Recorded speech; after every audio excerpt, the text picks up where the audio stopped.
এই বাসায় পড়ানো একদিনও মিস দেই না। আমার মতো মানুষ বেঁচে আছে এই বাসার নাস্তা খেয়ে, তাই নিয়ম করেই পড়াতে আসি। এই বাসায় আসলে ভিন্ন ভিন্ন রকমের নাস্তা পাওয়া যায়, কখনো পিৎজা, কখনো বার্গার, কখনো খিচুড়ি, কখনো কাচ্চি, কখনো পোলাও। তাহলে বাবা সরকারি চাকরিজীবী। ভদ্রলোকের দয়ায় আমি বেশ ভালো নাস্তা খেয়ে বেঁচে আছি। আমি আসলে কোনোভাবেই চাই না তোমার টিউশনিটা আমার হাত ছাড়া হোক, কারণ এই বাসার নাস্তা ভালো। স্যার, আপনার ইংলিশ লিখতে ইচ্ছা করছে না। কেন বাবা? এমনি স্যার। কোনো সমস্যা নেই, আজকাল লিখতে হবে না, তুমি অনেক পড়েছ। স্যার, একটা কথা বললি? বলো। আম্মু আব্বু না আলাদা রুমে ঘুমায়। তোমার বাবা সব বলতে হয় না। আরে স্যার, ভালো লাগে না, সারাক্ষণ ঝগড়া করে।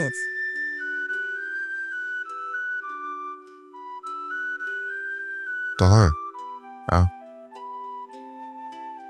এই যে কথাগুলো এখন বলছো তুমি বাবা, এটাকে বলে হচ্ছে ইন্টারনাল ম্যাটার। হ্যাঁ, ইন্টারনাল ম্যাটার মানে হচ্ছে পার্সোনাল, ভেরি পার্সোনাল সিক্রেট। হ্যাঁ, সিক্রেট কারোর সাথে শেয়ার করে না। ওকে, আমি তো বাইরের মানুষ, এটা কারোর সাথে শেয়ার করবো না। আজকে করেছ আর কখন না। ওকে ওকে। হ্যাঁ স্যার, আপনি তো বাসায় আসেন, আম্মু তো আমাকে বের হতেই দেয় না, তাই আপনাকে এত কথা বলি।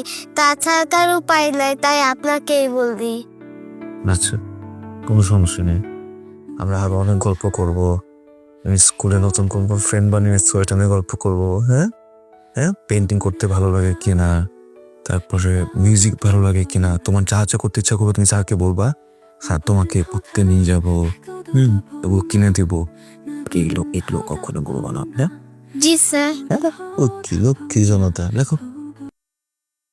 আমার তো চাকরি নাই, আছে কি টিউশন, এটা করে চলতেছি।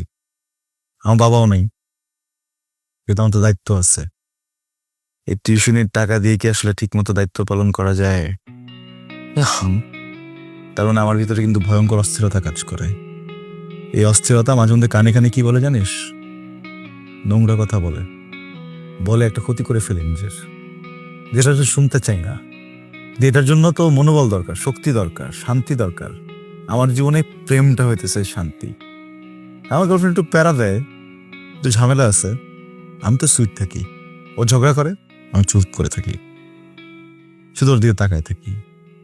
মনে মনে কল্পনা করি যে পৃথিবীর সব থেকে সুন্দর মেয়েটার সাথে আমি প্রেম করতেছি।